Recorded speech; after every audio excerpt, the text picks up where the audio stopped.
The federal government says it is considering how best to achieve subsidy removal without disrupting livelihood in Nigeria.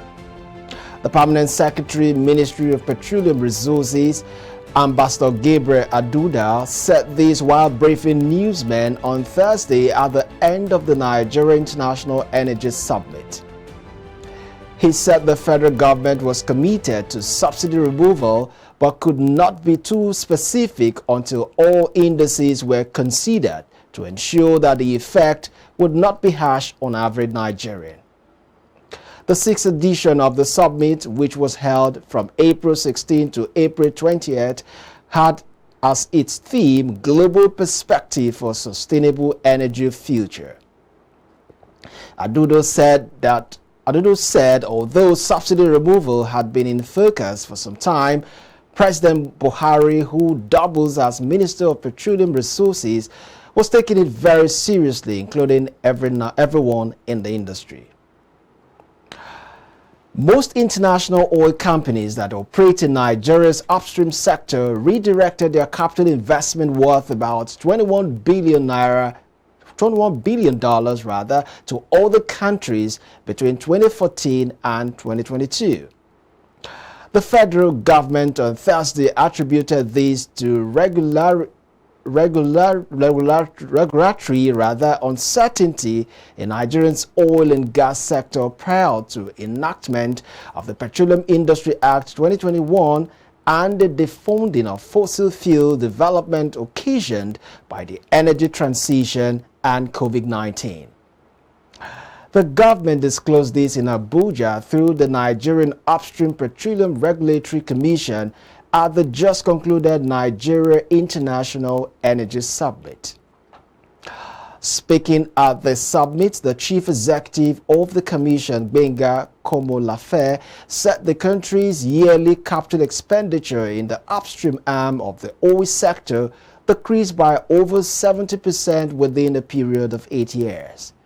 Komolafe pointed out that this underinvestment was also reflected on the country's oil rig count, which he said declined to 11 in 2020, 7 in 2021, and 10 in 2022, but recently grew to 24 in April 2023, a positive signal of new investment trickling into the country.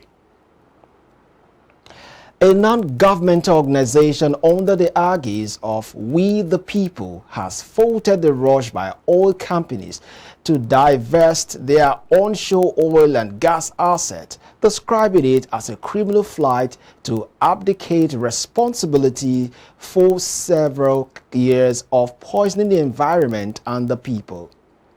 Addressing a press conference in Uyo on Thursday while presenting a new report titled Dirty Exit, the executive director of the group, Ken Henshaw, claimed that the oil companies were selling their assets because of the growing anxiety over demands for justice and accountability. He therefore called on the federal government to place an embargo on the investment as well as produce a framework and guide for how oil companies disengage from areas where they have operated.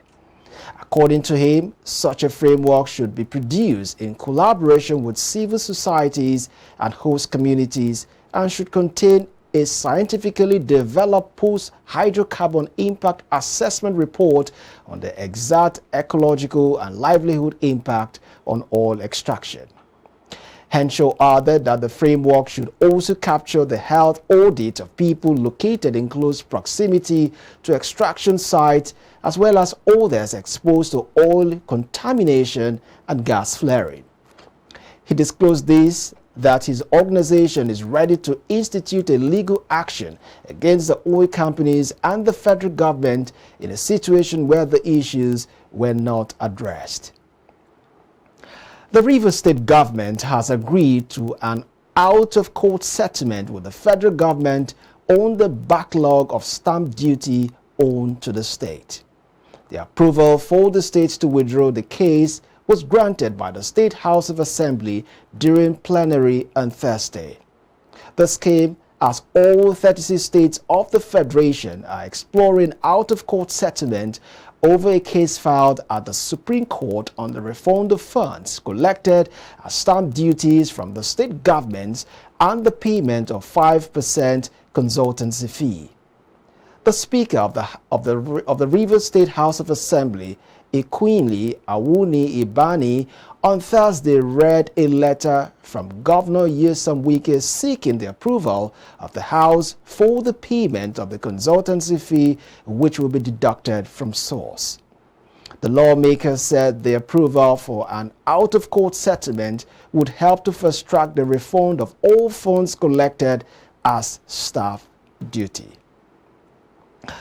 The National Bureau of Statistics has said it will release new unemployment and employment figures for the country by May 2023.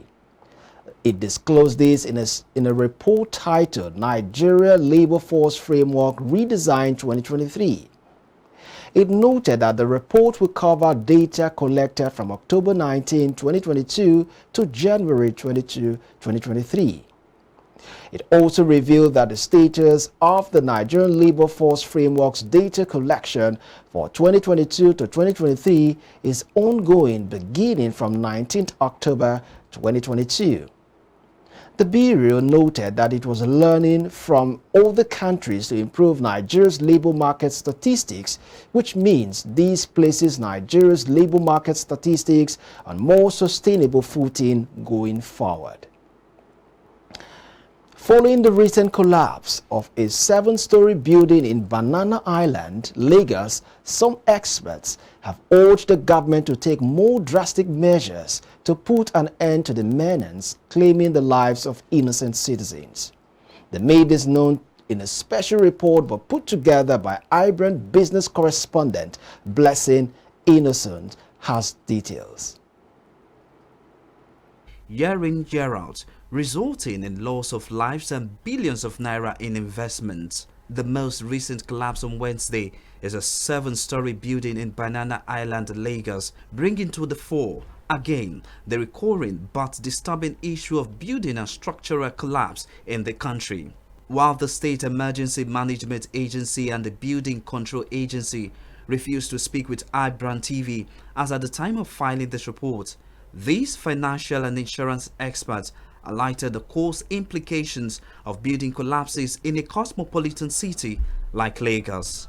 The economic implication of building collapse in Lagos State is something that has become very controversial, and it is a gross loss to the economy as a whole, because I'm sure you know that if anything impacts on Lagos economy, it impacts on overall Nigeria economy. And to put a number at this, you will be managing things by saying it's within billions of naira. It has actually entered billions of dollars. The last one that happened really sent a very, very, very big signal to almost everybody. Speaking on the causes of building collapse, I met with engineer Sunday Adigun, who took me through the process of building construction and the challenges faced by professionals in the field. The word building, the word building is something that everywhere you get to, you will see one or two structures, and there are processes that you have to follow. You understand? And we have professional bodies, we have professional ethics, we have standard, we have code of practices. So we have things that have been laid down that we ought to follow before we even say we want to talk about any building. According to the latest data from the Lagos State Emergency Management Agency, between January and July 2022, Up ahead, Nigerian Export Promotion Council trains plateau coffee farmers. These and more after this commercial break.